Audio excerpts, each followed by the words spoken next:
Why, hello everyone. I'm Spencer, also known as ScreenSpeak, bringing you guys into my first official movie review of the year. I watched Primate last week, but that doesn't count because this is the real main thing. And welcome to my 28 years later, The Bone Temple spoiler review. So without further ado, let's discuss.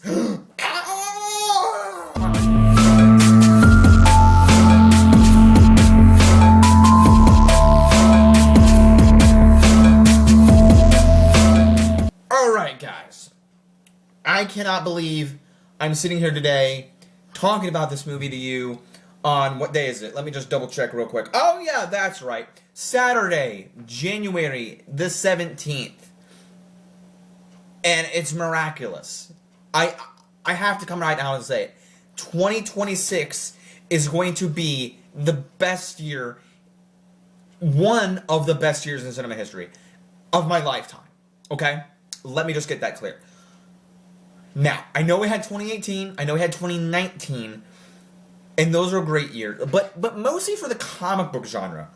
There are great movies coming out this year, and to start out this one, the first one that I saw in theaters, I am just oozing, like, pure joy from a horror fan, from a movie fan, that I would talk to about this movie to any of my friends, to anybody, no matter what they love. Even girls, like, just spontaneously said the word girls. You know, like, guys and girls, like, I know, like, a lot of girls out there, like, oh, you know, girls, like, have this, like, mindset. I'm not trying to be sexist, but girls that are into, like, pink glitter and ponies, who, I know there's some girls out there that like horror, but, like, male and female that don't, you know, if you don't like horror, that's one thing. I am still, regardless if you like horror or not, going to be talking about this movie to you, because this movie is amazing in what it can do. I'm not saying you have to watch it, but I am just astounded of how well this movie was made. The directing by Nia DaCosta. I've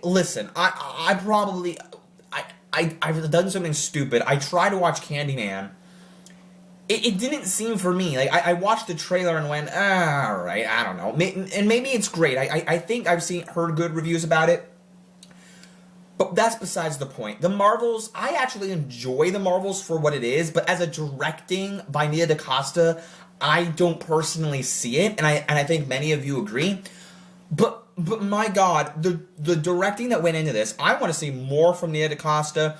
I need the next one of these 28 years movies tomorrow. Like, literally, I just need it now, but it ain't coming this year. I would love it to come out this year. You know, I wouldn't mind it to come out this October, but I don't think that's happening. But it would be great if they were like, yeah, dude, it's coming out this spooky season. I wouldn't mind that.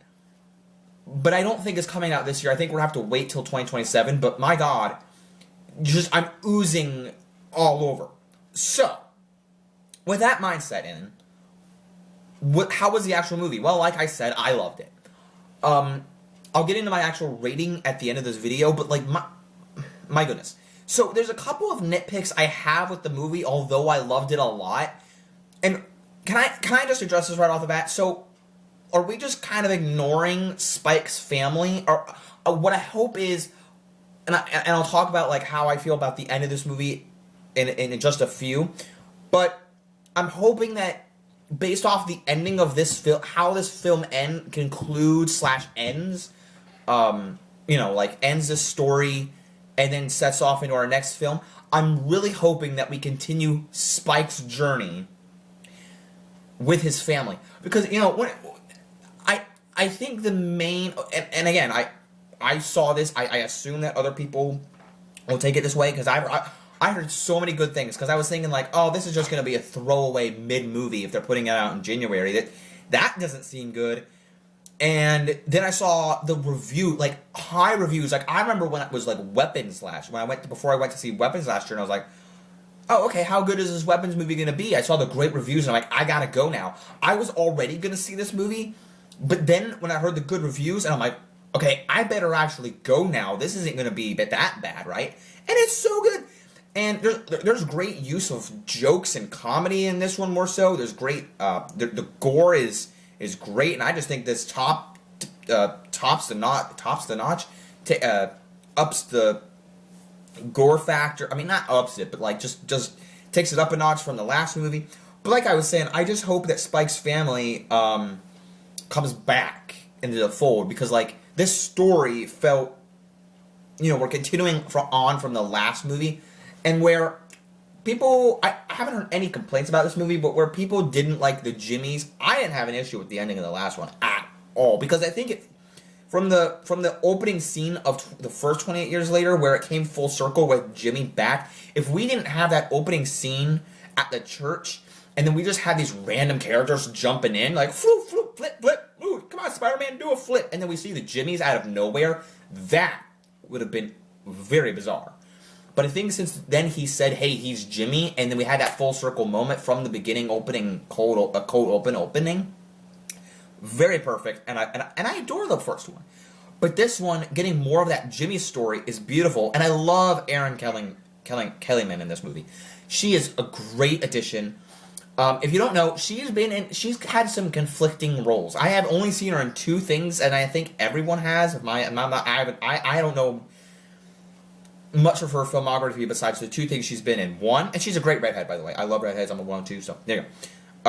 Falcon and Winter Soldier as the dumb flag smasher villain, and the villain in Solo, which I'm a big, I have big negative thoughts towards Falcon and Winter Soldier, but I appreciate the movie Solo. Vision's in it, she's in it, Erin Kellyman's in it, and her relationship with Spike in this movie is chef's kiss, gorgeous.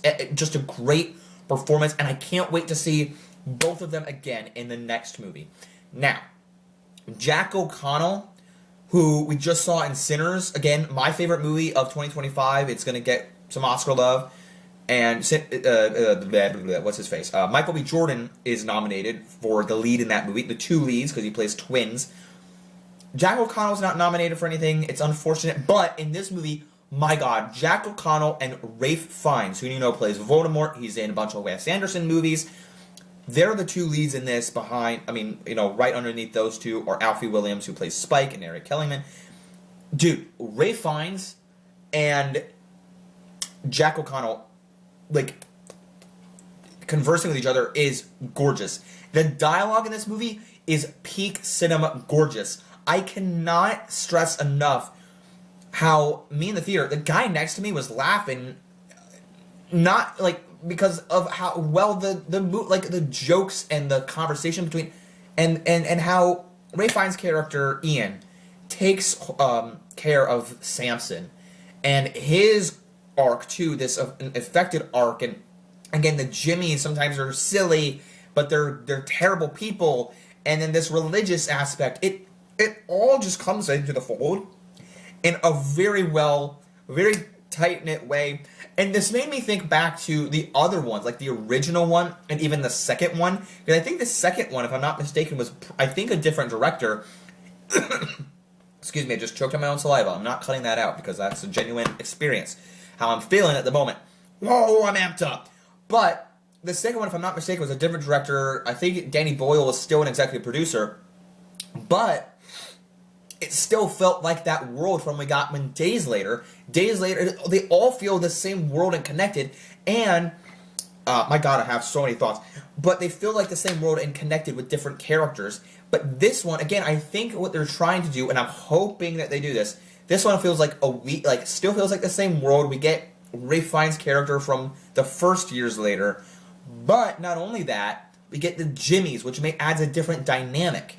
I'm hoping in the next one, which we see, spoiler, so if you weren't ready, Cillian Murphy's character comes back, and I'm like, finally! People thought that in the 28 years later, the first one, the trailer, that we saw the infected and it was Cillian Murphy. But he's perfectly fine. Now he wants to help Spike and Kelly. I just found it so funny that her name's Kelly. I like when things do that, like, oh yeah, we're just going to use the name of your real name. You know, some of The Office did it, like Creed Bratton is Creed and stuff like that.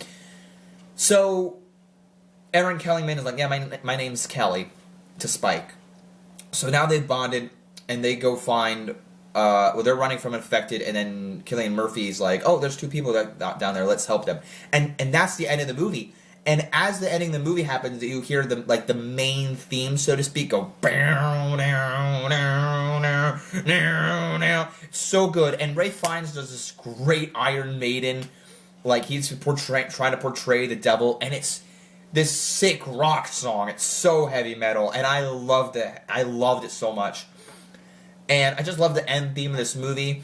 And it gets you in the mood. It gets you in the mood. And dude, let me tell you, this movie is going right up in S tier. I'd put it on my top 10 half of the year so far, guys. That's how good this movie is. But I know it's not going to end up on my end of the year list. But my God, this is going up in S tier at the end of the year. But so far, it's up in my top 10 half of the year list already. So, yay, that's a win.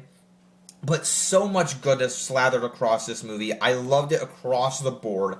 The directing, the acting, the jimmies. But like I said, now that because they crucified, Ray Fiennes had these rules at the end, or he was trying to portray the devil, and unfortunately he dies. He figured out who Spike is. I was hoping that Spike would take his mask off, but he could see through Spike's eyes and tell it was him. So like I was like applauding that, and so many of the directions in this movie, but you know, because he died and Jack O'Connell died, so both those characters are gone now. So now Aaron Kellyman, his character Kelly, and Spike, Alfie Williams Spike, are meeting up with our original main character, Cillian Murphy's character. I think his name was Joe. I don't know why I want to call him Joe. It's a good cup of Joe, I guess. I don't know, but. Now we're meeting up with him. So I want this to be a reinvigoration, like the last one to be like, okay, feels like the original, but we get Aaron Taylor Johnson and Jodie Comer back. I hope we do. Like, I feel like I want just Spike to reunite with his family.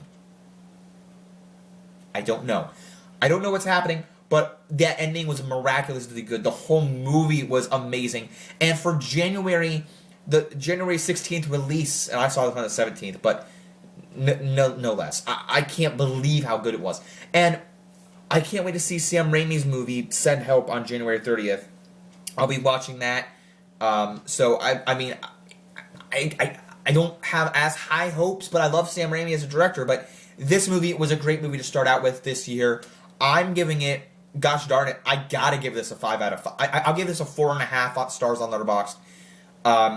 It's a 95%. I love this so much, but I gotta leave room for my disappointment, because I love the jimmies, I love everything about this. But because I didn't get any of Alfie's family in this, it kind of like did a little bit of 5% off. But this movie actually made me enjoy the first 28 Years Later more. I just love this entire franchise. And screw it, I think this might be my 3rd favorite horror franchise after Evil Dead. I think so. I mean, Terrifier's out there. So, dude, this one is bumping up for me. Like, the movies, these movies have been elevating my, this franchise of horror, horror franchise. And, 95, but I'm excited to see the next one now. So, the next one is really kick-ass like this one was. This won't change my review of this movie, my rating of this movie. But then I can probably give the next one a 5 stars. But we'll have to see. So, 4 out of 5, 4.5 stars out of 5 on Letterboxd. 95%, 2 thumbs up. I forget what else I do. Oh, it's just a solid A. It's not an A+, but it's just a solid A for, you know, Alfie's family. Come on, Alfie. I want Spike's family back in the next one. Come on, Sony. Loved it. Sony, Columbia movie. Great job. And great job, Danny Boyle. Cillian Murphy's an executive producer. I have no idea how to pronounce the guy who did the soundtrack of this movie, but it was great all around. Don't forget to leave a like, subscribe. Catch you guys here on the next one. In next movies of 2026. Don't forget to leave a like, subscribe, follow me. Don't forget to keep calm. Watch the screen. Peace out, everyone. Bye.